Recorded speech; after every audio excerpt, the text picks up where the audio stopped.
O Filho como o Verbo de Deus se encarnou. Quais são as implicações da encarnação do Verbo? Ele deixou de ser Deus? Ele se tornou menor do que o Pai? Afinal de contas, houve um momento em que ele passou a existir? Ou ele é pré-existente, é coigual, ele coexiste com o Pai? Bom, é sobre isso que nós iremos falar, porque este é o tema da nova lição, ou seja, da lição de número 6, 8 de fevereiro de 2026.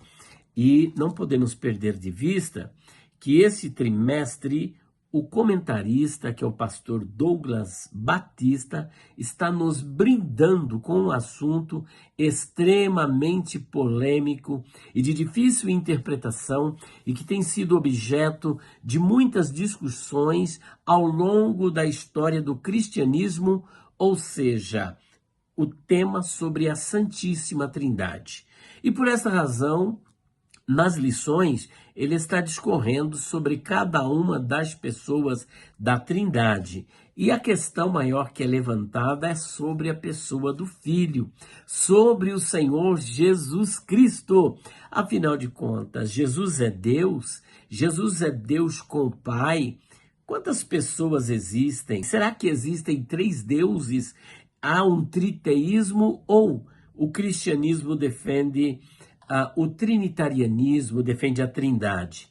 Há alguns que nos acusam de defender um triteísmo. Existem 3 deuses ou apenas um Deus, uma só divindade, e que nesta divindade existem 3 pessoas, a pessoa do Pai, do Filho e do Espírito Santo. É isso que a revista como um todo está tratando, a questão da doutrina da Santíssima Trindade e não do triteísmo. Hoje, porém, iremos falar sobre o Filho como o Verbo de Deus, a questão da teoria kenótica, o esvaziamento. Afinal de contas, ele se esvaziou do quê? Se esvaziou dos seus atributos? Se esvaziou da sua divindade? Ele era apenas homem? Era apenas Deus? Ou era plenamente homem e é ainda plenamente homem e plenamente Deus? Vem comigo que nós vamos trabalhar essa questão do Filho como o Verbo de Deus, e é claro que vamos acabar esbarrando um pouco nessas questões, inclusive levantadas pelos unitaristas, pelos unicistas, que procuram negar a divindade do Senhor Jesus Cristo, e o outro até dizer que Jesus Cristo é um ser criado, é a primeira criatura de Deus.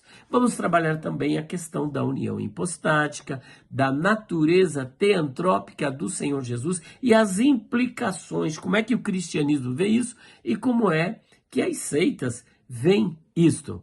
Vem comigo, vamos orar ao Senhor e daqui a pouco voltamos para discutir esta revista que promete. Pai Santo, mais uma vez queremos te louvar, glorificar e bendizer pela sua graça, fidelidade, amor e misericórdia. Eu te louvo pela oportunidade singular de poder estar trabalhando esses temas tão queridos e ao mesmo tempo tão controvertidos por conta da visão diferente, da visão difusa de outras denominações. Venha nos abençoar, derramar sobre nós a tua graça, nos dar entendimento espiritual, em nome do Senhor Jesus Cristo. Amém. Bom, em suma, o que nós estaremos falando é sobre a encarnação do Verbo, porque esta aqui é a revista, né? A lição 6, 8 de fevereiro de 2026, o Filho como o Verbo de Deus. Antes de seguirmos, eu peço para você que gosta do nosso canal, está sempre aqui, nos prestigiando, valorizando o nosso trabalho, nos abençoando, que você continue fazendo o que você sempre fez. Compartilhe os nossos vídeos, deixe o seu comentário, o seu like, que você possa hypar este vídeo. Você também é convidado para ser membro do nosso canal. Temos já um vídeo especial para os membros e logo estaremos gravando mais um vídeo especial para os membros deste canal. Agora, nós vamos tratar desta questão tão amada e tão debatida e tão controvertida, o Filho como o Verbo de Deus. E o assunto é a encarnação do Verbo. E eu quero chamar a sua atenção para fazermos a leitura na primeira epístola de João. Está escrito assim na primeira epístola segundo João. Olha que descrição maravilhosa. O que era desde o princípio. Ele já dá essa saudação aqui que faz toda a diferença. O que era desde o princípio. O que vimos com os nossos olhos, o que temos contemplado e as nossas mãos tocaram na palavra da vida.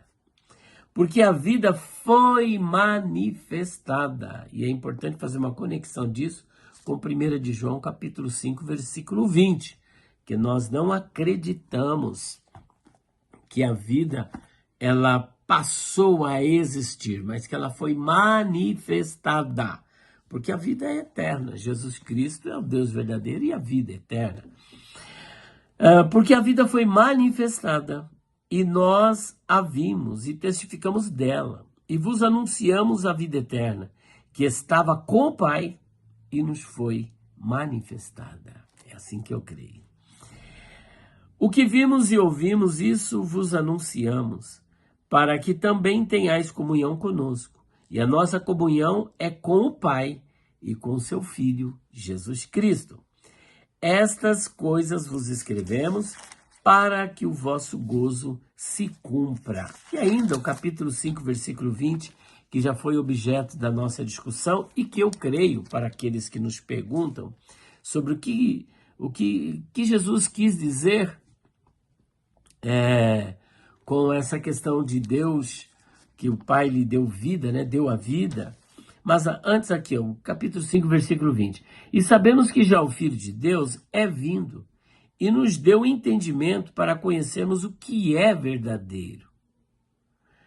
Isto é verdadeiro. E no que é verdadeiro estamos. Isto é, em seu Filho Jesus Cristo. Este quem? Jesus Cristo.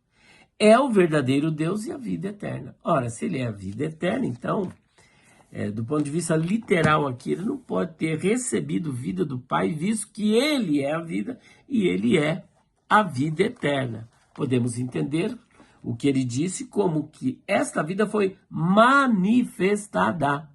E ela foi dada aos homens, né? Por conta dessa manifestação no tempo, mas não antes do tempo.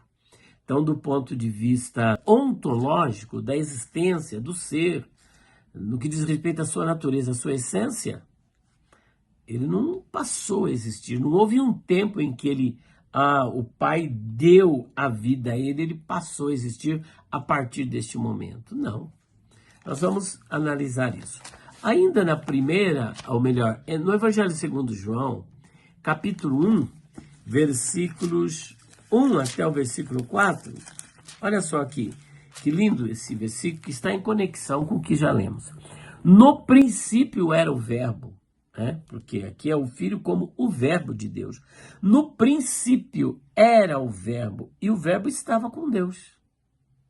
E o Verbo era Deus. Portanto, ele não foi feito Deus, ele era Deus. Ele estava no princípio com Deus. Todas as coisas foram feitas por ele, e sem ele, nada do que foi feito se fez. Portanto, ele é o Criador.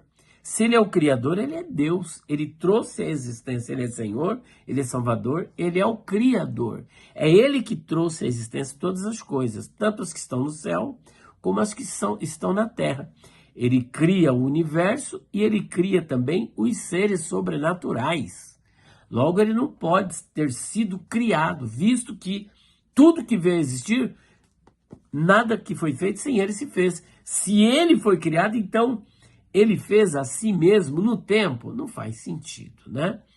Então, ele está fora deste projeto criacional de que um dia ele veio a existir, visto que ele é a causa de tudo. É por ele que todas as coisas vieram a existir. Então, perceba que ele é o Criador, ele tem a supremacia, a preeminência sobre toda a obra criada, sobre tudo aquilo que veio a existir. Logo, ele não pode fazer parte desta criação. Nele estava a vida, olha, e a vida era a luz dos homens. Portanto, aqui eu creio que mata a questão e não deixa margem para dúvidas de que o Filho realmente, ele não é criado pelo Pai, ele não passou a existir no tempo ou fora do tempo pelo Pai. Agora, o que nós vamos discutir aqui, o Filho como verbo de Deus. E aqui é o seguinte, é discutido capítulo 1, versículo 14. E o verbo se fez carne e habitou entre nós. Então, essa questão aqui do verbo, que é eterno, é autoexistente, é incriado, é pré-existente, ele se fez carne. A isso nós chamamos na teologia de natureza teantrópica. Natureza teantrópica. O que significa isso, natureza teantrópica? A chave está aqui na palavra teantrópica, que vem do grego theos, que é Deus, e antropos, que é homem. Esse verbo, que é Deus, ele é o único no universo possuidor de duas naturezas. Natureza divina e natureza humana. A natureza divina é pré-existente. A natureza humana veio a existir no tempo. Passou a existir no tempo. No que diz respeito à sua natureza divina, ele sempre existiu com o Pai, com o Espírito Santo. São pré-existentes, coeternos, participam de uma mesma essência, de uma mesma natureza divina e de uma mesma divindade. Portanto, não houve um momento em que um existiu sem o outro, não. Eles são coexistentes. Quando a gente usa a palavra tempo, é até muito perigoso, né? Porque estamos falando de um ser que é atemporal, O tempo, ele veio a existir. E veio a existir porque o Pai, o Filho e o Espírito Santo criaram o tempo.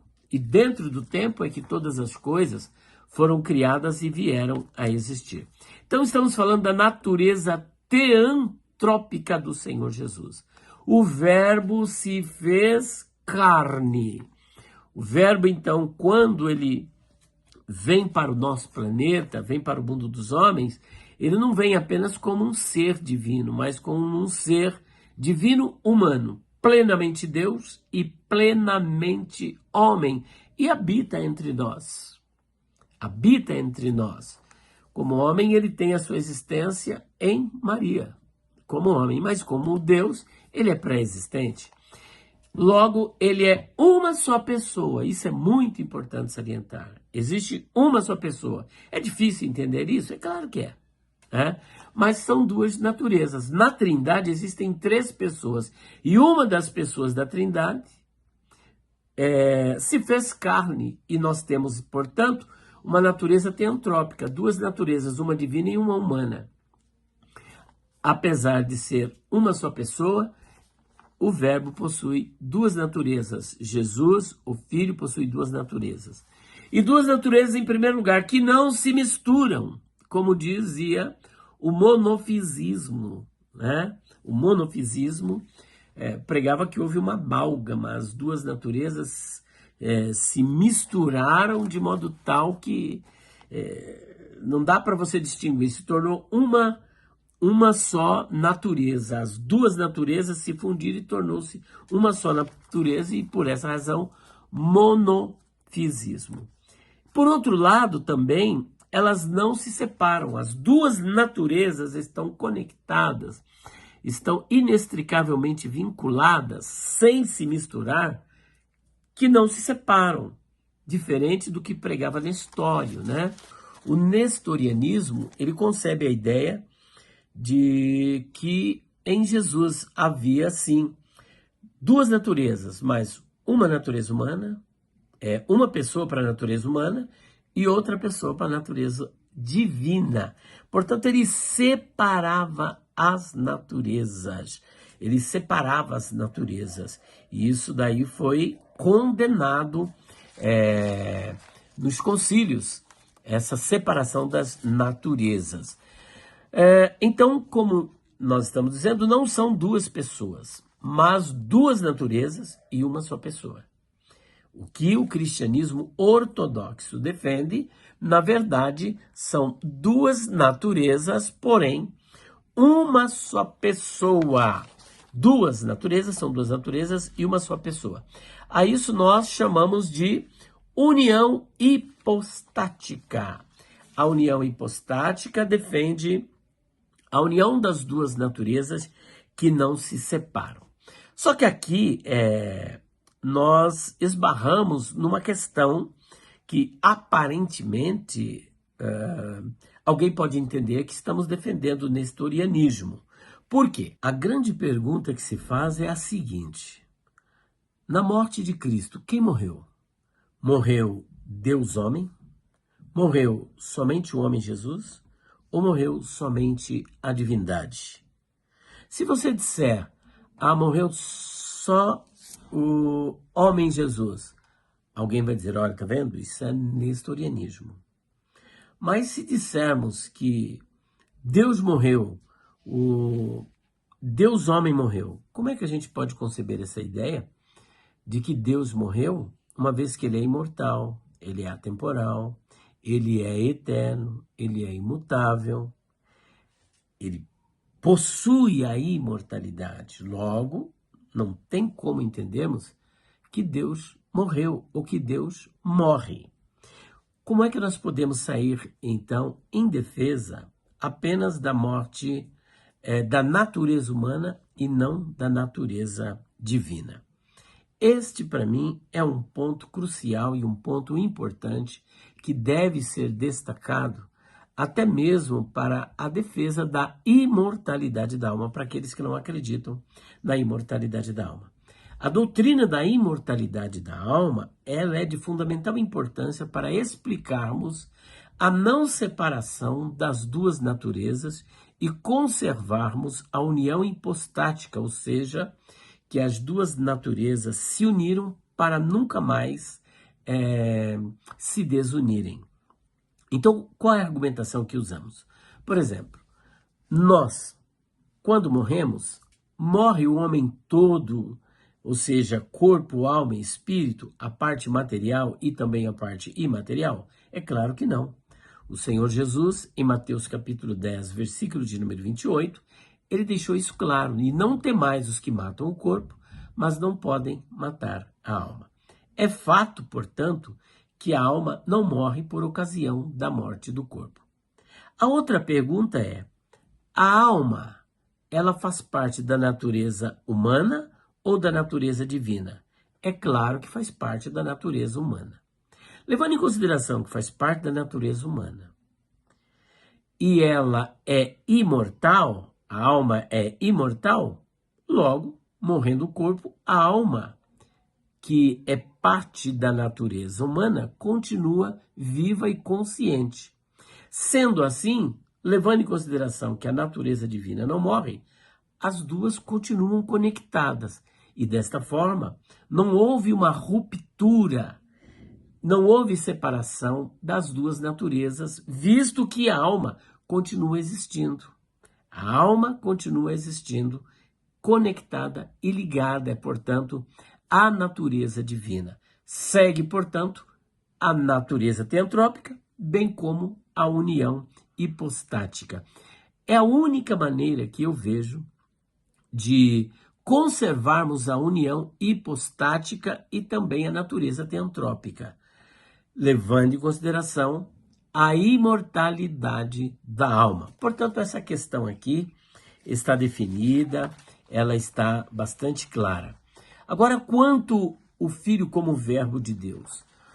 O verbo de Deus, ele é pré-existente, assim como o Pai é pré-existente, o Espírito Santo é pré-existente, o verbo também é pré-existente. Jesus, ele é pré-existente. E isso mostra de uma forma clara que ele é Deus. E você pode ver isso em João capítulo 1, versículo 1, que faz uma conexão com Gênesis 1:1, o primeiro livro da Torá, Breshit, onde nós lemos Breshit bara Elohim et hashamayim ve'et haaretz. No princípio criou Deus os céus e a terra. Ele é antes do tempo, Ele é antes de tudo, ele é pré-existente.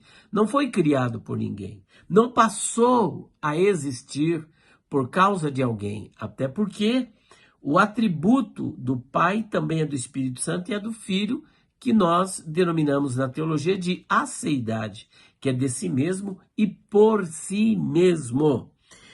Logo, o verbo, sendo pré-existente, é um testemunho claro, inequívoco, de que o verbo é Deus. Ele tem a mesma natureza do Pai, de acordo com Colossenses 2,9, porque nele habita corporalmente toda a plenitude da divindade. Se é toda a plenitude da divindade, se o Pai concede para ele a divindade, né? Logo, toda a plenitude da divindade, o que é que sobra para o Pai? Nada. Logo, essa plenitude da divindade é compartilhada pelo Pai, Filho e Espírito Santo. Nele habita corporalmente toda a plenitude da divindade, como também o Pai goza desta mesma plenitude da divindade e o Espírito Santo também. Então, ele é divino, como o Pai é divino, como o Espírito Santo é divino. A mesma essência, a mesma divindade. Eles são coiguais, são coexistentes e coeternos e pré-existentes. O verbo não tem como nós não concebermos a verdade bíblica de que o verbo é Deus, de acordo com João 1:1-3. Outro detalhe interessante, que o verbo não é o Pai, como dizem os unicistas, mas é Deus com o Pai, ou como o Pai é Deus. Ainda, para finalizarmos, o verbo se voluntariou, ou seja, ele abriu mão da sua glória. Quando o verbo se fez carne, ele voluntariamente abriu mão da sua glória, mas não da sua essência, não da sua natureza divina e nem tampouco dos seus atributos incomunicáveis. Finalizando, o verbo é Deus, o verbo era Deus, como diz João 1:1-3. O verbo sempre e eternamente será Deus. O verbo é pré-existente, o verbo é eterno, o verbo é transcendente, o verbo é atemporal, o verbo possui aceidade, esse atributo da aceidade de si mesmo por si mesmo, o verbo é onipotente e o verbo também é onisciente. Portanto, o Filho, como verbo de Deus, tem todas essas prerrogativas e tem todas estas qualidades. Eu creio que aqui nós destacamos os pontos mais polêmicos desta lição e que, a bem da verdade, ao longo da revista, vem se repetindo. E eu acho até interessante, porque a mãe do aprendizado é a repetição. O próprio Paulo, ele sempre repetia sempre as mesmas ideias. Se você ler o 1 Coríntios capítulo 15, você vai ver, principalmente quando ele vai fazer a defesa mais contundente, apologética da ressurreição, a partir do versículo 12, ainda que o capítulo todo vai tratar da ressurreição dos mortos, a partir do versículo 12 ele é extremamente repetitivo. Portanto, aqui o verbo como Deus eterno, o verbo é pré-existente, já destacamos isso, o verbo como pessoa distinta, e como já dissemos, o verbo não é o Pai, o verbo não é o Espírito Santo, o verbo é o Filho de Deus, é o Senhor Jesus Cristo, uma pessoa distinta. O verbo também aqui, como diz na outra parte da revista, o verbo é da mesma essência do Pai e também do Espírito Santo. O verbo é o agente criador, e isso nós já destacamos. Sendo ele o criador de todas as coisas, ele não criou a si mesmo, né? Ele é pré-existente, ele é incriado. E o verbo, finalmente, é a fonte da vida, como já foi destacado numa outra lição, e é a luz dos homens. Nós caminhamos à luz do verbo. Falamos também sobre a encarnação do verbo, e a plenitude da graça e da verdade. É muito importante destacar isso aqui, que a lei veio por Moisés, a graça e a verdade veio por Jesus Cristo. A lei, é importante destacar, que ela serviu de aio, de paidagogos, para nos conduzir a Cristo. Não é que a lei seja mentira, mas aqui entra na questão da continuidade e descontinuidade. Quando se fala de lei, aqueles que defendem a questão da lei destaca apenas o decálogo, os 10 mandamentos, dizendo que a lei consiste apenas nos 10 mandamentos. Não, a lei são 613 mitzvot, ou seja, 613 mandamentos. O decálogo faz parte desses 613. Agora, o que continua e o que não continua? É isso que é importante salientar. Existem coisas da lei que não continuam, por exemplo, a circuncisão. O cristão não precisa se circuncisar. A guarda do sábado não é destacado por Jesus e nem tampouco pelos apóstolos como obrigatório para os cristãos. É um preceito que serve como memorial para os judeus, como um sinal para os judeus e não para o cristão. Então existe continuidade e descontinuidade. Agora, quando se diz que a graça e a verdade veio por Jesus Cristo, não significa que a lei era uma mentira. Não, ela serviu para um propósito. Jesus é a verdade, Jesus é a manifestação dessa graça de Deus, que a Bíblia diz que pela graça sois salvos por meio da fé, e isso não vem de vós, é dom de Deus. E Deus deu o seu Filho como manifestação desta graça, esse Deus gracioso, que é todo amoroso e que é amor, deu o seu Filho, revelando a sua graça, revelando o seu amor. Então, aqui não está querendo dizer que a lei era uma mentira, não, mas teve um propósito, um propósito, a continuidade e descontinuidade daquilo que era observado ou que preconiza a lei. Bom, finalizando então, o verbo, ou melhor, o Filho, como verbo de Deus, esteve entre nós, ele se humilhou, ele abriu mão da sua glória, ele se fez carne, habitou entre nós, possui uma natureza teantrópica, é plenamente Deus, plenamente homem, ele goza da mesma divindade, da mesma essência, da mesma natureza e, portanto, o Filho como verbo de Deus, ele é Deus, pré-existente.